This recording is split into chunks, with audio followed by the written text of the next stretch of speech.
If I had to start photo editing all over again, here are 10 hacks I'd want to know for Lightroom Classic. Have you ever wondered how professional photographers transform their photos from dull to professional looking stunning images with just a few sliders inside of Lightroom? Well, you've come to the right place because I've been editing photos for over 8 years, and I'm not saying all my photos are masterpieces, but I do feel like I have somewhat knowledge in Lightroom. Tip number 1 is Lightroom's new feature, Refined Saturation. If you've ever applied the tone curve to any of your photos, you know that as you drag those shadows down, the saturation and the colors become a lot more richer in areas you might not always want it. The Refined Saturation slider directly below the tone curve lets you slide back that saturation to create a more pleasing look in those shadow and dark areas of your image. Number 2 is that dreamy autumn effect, and you've probably seen it all over your Instagram feed. It is especially useful when your image is backlit or it has strong highlights. Now, most people use a linear gradient filter over the whole of the image, but I like to use a brush with maximum strength and no feather over the entire photo. This ensures I don't miss any part of the image. From there, I slightly raise the exposure to 0.15, the contrast to 20, and lower the highlights ever so slightly to around 5 or 10. Then I soften the image by lowering the clarity to about -20 and increase the texture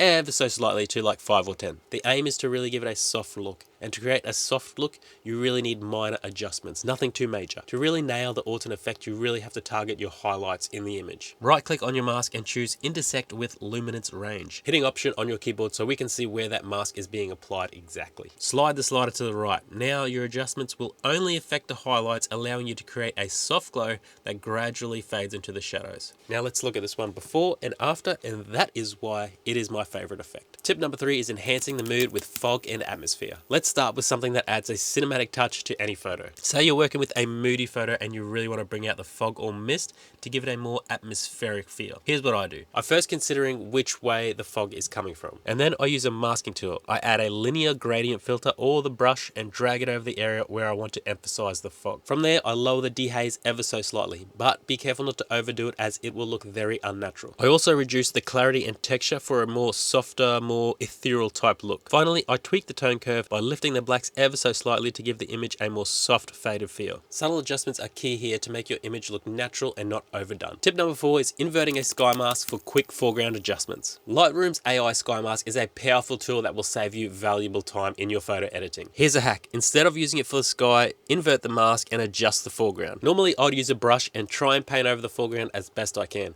but as you know, sometimes that can leak into the sky and you can see adjustments ever so slightly on the edge of your sky. But by inverting the sky mask, I can quickly select the foreground in one click. This speeds up the editing process significantly, and then you're free to make whatever adjustments you need, like exposure, contrast, saturation. However, if you want to take it one step further, you can intersect it with a linear gradient filter to create a more soft, gradual edit. Tip number 5 is exactly that, softening sky edges with a linear gradient filter. When you use the sky mask inside of Lightroom, it tends to create a very harsh edge between the foreground and the sky. To fix this, right click the sky mask and intersect it with a linear gradient. Drag the gradient down from the top of the sky to create a softer transition between the sky and the foreground. This will make your edit seem a lot more seamless and realistic, especially if your image has anything in the background such as mountains or buildings. It really makes this a lot more realistic. Tip number 6 is custom masks presets for quicker editing. This trick really revolutionized my editing workflow. I went from taking an hour to do one photo to simply doing it in a few minutes. If you find yourself using the same masks over and over again, like darkening the foreground or brightening the sky, you can actually save all those masks as presets. This allows you to apply them with just one click in future edits,